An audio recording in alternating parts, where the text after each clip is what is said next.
आनंदी चेहरा तुमचा रुबाब वाढवतो, पण आनंदाने केलेले कार्य तुमची ओळख वाढवते. जगातील सर्वात मोठी प्रॉपर्टी आपलं शरीर आहे. जे चांगलं असेल तर आपण जगातील कोणतीही प्रॉपर्टी खरेदी करू शकतो. म्हणून स्वतःची काळजी घ्या. आनंदी राहायचं रहस्य. जी व्यक्ती आपल्याकडे दुर्लक्ष करते तिच्याकडे दुर्लक्ष करायला शिका. ज्याला आपली किंमत नाही त्याला किंमत देणं बंद करा. जी व्यक्ती आपल्याला महत्त्व देत नाही त्याला महत्त्व देणं बंद करा. माणसाने कितीही प्रयत्न केले तरी अंधारात सावली, म्हातारपणात शरीर आणि आयुष्याच्या शेवटच्या काळात पैसा कधी साथ देत नाही. साथ देतात ती फक्त आपण जोडलेली जवळची माणसंच. जितकं मोठं मन तितके सोपे जीवन. वादाने अधोगती होते तर संवादाने प्रगती. जग काय म्हणेल हा विचार करू नका, कारण लोक खूप विचित्र आहेत. अपयशी लोकांची थट्टा करतात आणि यशस्वी लोकांवर जळतात. ज्यांना आपली काळजी असते ती माणसं आपल्याशी कितीही भांडण झालं तरी आपल्यासोबत बोलण्याची कारणे शोधतात, कारण त्यांना आपल्या मान-अपमानापेक्षा नात्याची किंमत जास्त असते. शांत राहिलं की गैरसमज होतात आणि बोललं की वाद होतात.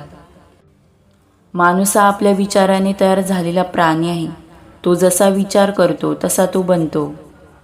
ज्या माणसात मनाविरुद्ध होणाऱ्या गोष्टी स्वीकारण्याची आणि पचवण्याची ताकद असते त्याचे सामर्थ्य हे आयुष्यातील कोणत्याही प्रसंगाला जिंकण्याचं असतं.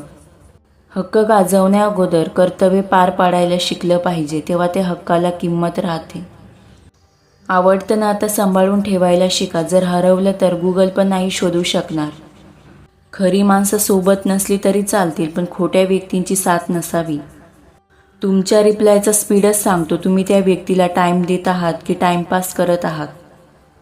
तुमची मिळकत तुमच्या कुटुंबाच्या गरजा भागवणे इतकी असेल तर स्वतःला श्रीमंत समजा, कारण श्रीमंताची व्याख्या आजपर्यंत कोणालाही करता आली नाही.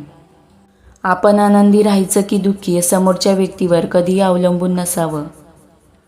प्रत्येकाच्या आयुष्यात स्वार्थी माणसं यायलाच हवीत, त्याशिवाय माणसाची किंमत समजत नाही.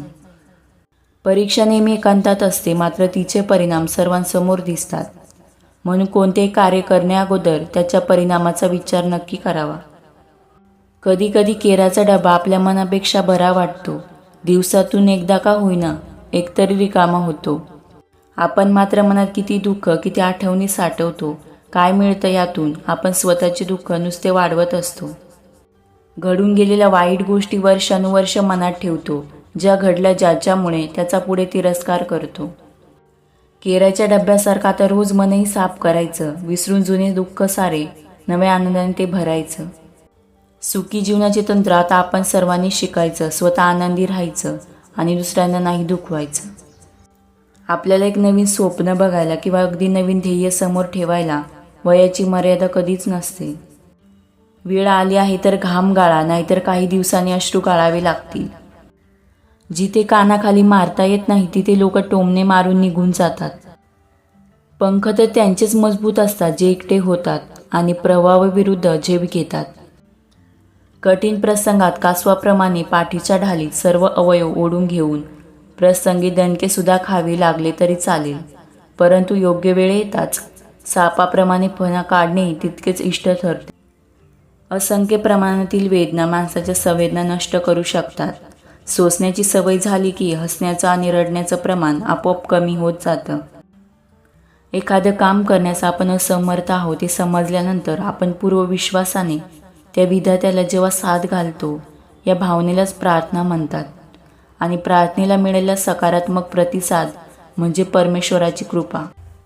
लोक म्हणतात तू नेहमी आनंदी असतो. मी म्हणालो दुसऱ्यांचं सुख बघून मी जळत नाही आणि माझं दुःख कोणाला सांगत नाही. सुखासाठी कधी हसावे लागते तर कधी रडावे लागते, कारण सुंदर धबधबा बनायला पाण्यालाही उंचावून पडावे लागते. दोन गोष्टी कधी संपून देऊ नका. मनाचं बालपण आणि अंतःकरणातील देवपण. हे संपलं की माणूस संपला. खूप कमी लोक आपल्या आयुष्यात सुख आणि आशीर्वाद घेऊन येतात, पण खूप जास्त लोक आपल्याला कडू अनुभव आणि शिकवण देण्यासाठी येतात. शांत स्वभावाचा माणूस कधीही कमजोर नसतो, कारण या जगात पाण्यापेक्षा मऊ काहीच नाही.